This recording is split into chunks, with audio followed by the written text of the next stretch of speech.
இது 62,000க்கு 6 பல்லு மாடு வாங்கி கொடுத்துருக்கோம். இவங்களுக்கு வந்து மாடு வாங்குறது இது 7வது வாரம். கோடி வருஷம் கோடிக்கு போயிட்டீங்களா? வணக்கங்க. யார பார்த்து வித்தியாசமா அண்ணன் தான் வந்து பாத்தீங்களா இந்த நாமக்கல் மாவட்டத்தில் பெரிய வியாபாரி. மாடு மேல மாடு சேர்ந்து பட்டி மேல பட்டி பெரிய.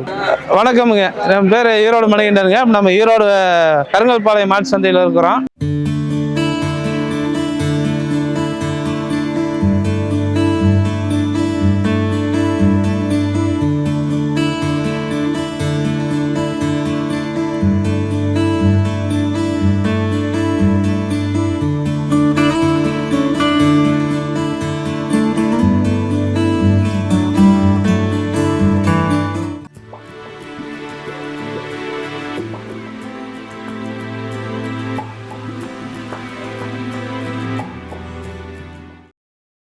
வணக்கமுங்க, என் பேர் ஈரோடு மணிகண்டனுங்க. நம்ம ஈரோடு கருங்கல்பாளையம் மாட்டு சந்தையில் இருக்கிறோம். இப்போ அண்ணன் வந்து பார்த்தீங்களா, அண்ணன் அந்த அக்காவும் வந்து பார்த்தீங்களா விராலிமலையிலேருந்து வந்திருக்காங்க. ஆல்ரெடி நம்மக்கிட்ட வந்து ஒரு 7-8 மாதத்துக்கு முன்னாடி மாடு வாங்க வந்தாங்க.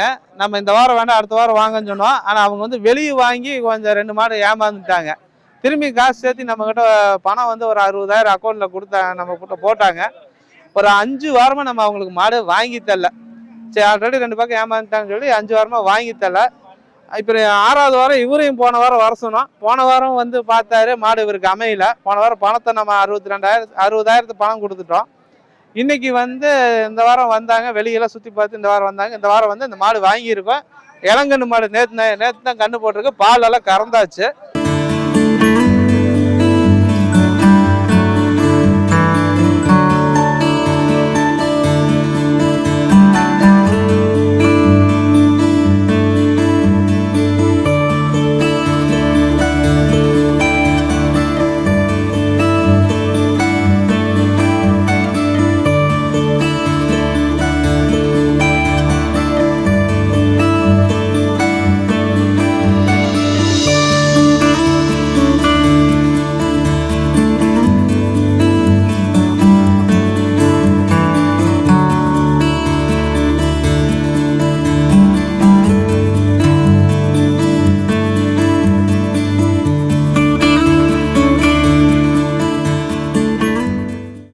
இது 62,000க்கு 6 பல்லு மாடு வாங்கி கொடுத்துருக்கோம். நேற்று சாயங்காலம் ஒரு 3 மணியாட்டம் கன்று போட்ட மாடு. என்ன கன்று போட்டு? காலக்கண்ணு. காலக்கண்ணு. இது வந்து 7வது வாரம். இவங்களுக்கு வந்து மாடு வாங்குறது இது 7வது வாரம். 7 வாரம் கழிச்சு இப்போ 7வது வாரம் தான் உங்களுக்கு மாடு அமைஞ்சிருக்கு, வாங்கி கொடுத்துருக்கோம். இது விராலிமலைக்கு போகுது. எத்தனை லிட்டர் பால் கொடுக்குது? இது ஒரு 15 லிட்டர் வருங்க. பச்சை பால் தான். அப்போ தான் பால் சீம்பாலே கறந்துருக்கு.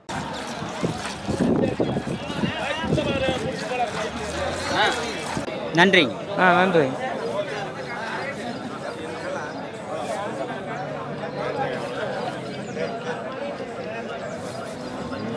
வணக்கங்க, அண்ணன் தான் வந்து பாத்தீங்களா இந்த நாமக்கல் மாவட்டத்தில் பெரிய வியாபாரி. இவர் வந்து நேற்று வாரத்தில் எடுத்தது எல்லா பக்கம் செல்லுல. ஆமா, இவர் வந்து ஈரோட்டில் ஒரு பெரிய வியாபாரிங்க. இவர் பார்த்தீங்கன்னா அந்த நாமக்கல் மாவட்டத்தில் பெரிய வியாபாரி. இவர் ஊர்காட்டில எல்லாம் நிறைய மாடு எடுத்து அதிக ரேட்டுக்கு நல்லா விற்கிறாரு. நல்ல தரமான மாடாக எடுத்து இங்கேருந்து பார்த்தீங்கன்னா நாமக்கல் டிஸ்ட்ரிக்ட்லேருந்து ஒரு 150-200 கிலோமீட்டர் முடி போகிறாரு, அலையிறாரு. அலைஞ்சு இந்த கணத்தில் இருக்கிறாரு. நல்லது, மாமூல் நிறைய இருக்குது. என்ன எதுன்னு கேளுங்க. ஆனால் எனக்கு ஒரு டவுட், டீட்டெயில் மட்டும் கேளு, நான் சொல்கிறேன். எனக்கு ஒரு டவுட். இப்போ நீங்கள் ஊர்காட்டில் போய் எவ்வளோக்கு மாடு எடுப்பீங்க? மாடு 60க்கு எடுக்கிறேன், 70க்கு எடுக்கிறேன், லட்சத்துக்கு எடுக்கிறேன், 1.5 கோடி எடுக்கிறீங்க. ஓகே, சரி. இப்போ ஒரு 60,000க்கு எடுக்கிற மாடு எவ்வளோ லாபம் வச்சு விற்பீங்க? 60,000 எடுக்கிற மாடு பாட்டி வீட்டுல இருந்து ஏத்திட்டு வந்தா 2,000-3,000 கூட கொடுத்துருவோங்க. ஓகேங்க. இப்போ இதே நம்ம செட்டுக்கு வந்ததுனாங்க செலவு இருக்குது. சரி, ஒரு 5,000, 7,000, 8,000 இந்த மாதிரி லாபத்துக்கு தான் விற்க முடியுங்க. சந்தைக்கு வந்துருச்சுன்னா அது எப்படி வேணாலும் விற்கலாங்க. நீங்க கேட்கறத பொறுத்து தான். நீங்க வந்து கேட்கறீங்க, ஒருத்தர் எச்சாவும் கேட்கலாம், ஒருத்தர் கம்மியாகவும் கேட்கறாங்க, எப்படி வேணாலும் கேட்கறாங்க. எவ்வளோ இருக்குது?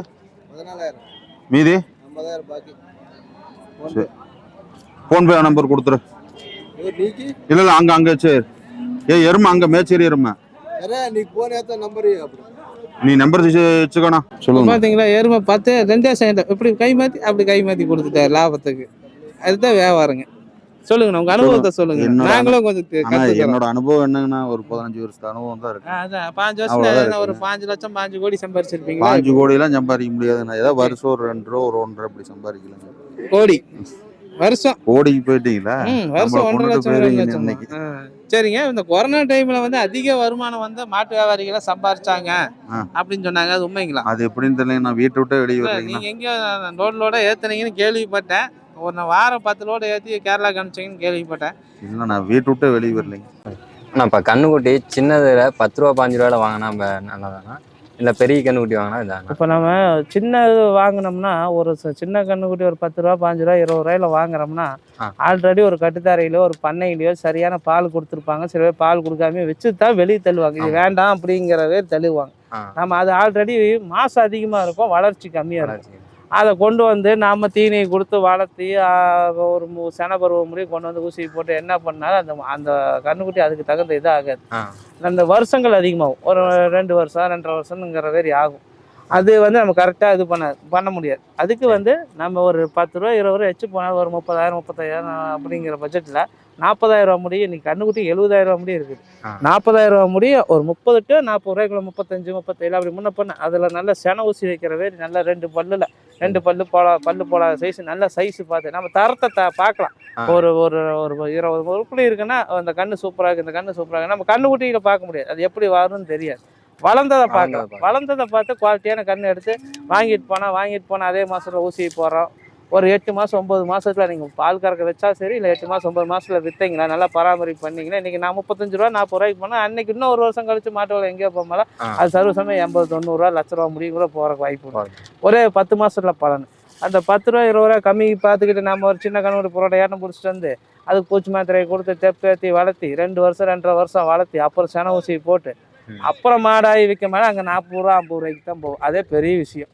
அதனால நமக்கு உழைப்புக்கு அது அர்த்தமெல்லாம் போகுது. என்றைக்கும் ஸ்பாட்டாக உடனே டக்குன்னு வருமானம் வர்ற வழி என்னமோ அதை பார்த்துக்கணும். அதை பார்த்துக்கிட்டா வேலை முடிஞ்சு அப்படி பண்ணிக்கலாம். அப்படி தான் கண்ணூரி தேர்ந்தெடுக்க முடியும். சரி, எப்படி இந்த சத்யராஜ் சொல்கிற மாதிரி இடத்த வாங்கி வீட்டை கட்டி குடி போகிறத விட கட்டின வீடு நல்லா இருக்கா, அந்த வீடு நல்லா இருக்கு அப்படின்னு பார்த்து செலெக்ஷன் பண்ணி நம்ம குடி போடுறது பெஸ்ட்டுங்கிற மாதிரி கண்ணுக்குட்டிகளை அந்த அளவுக்கு தரமான கண்ணுக்குட்டிகளை பார்த்து செலெக்ஷன் பண்ணி பண்ணலாம். நல்லா இருக்கும்.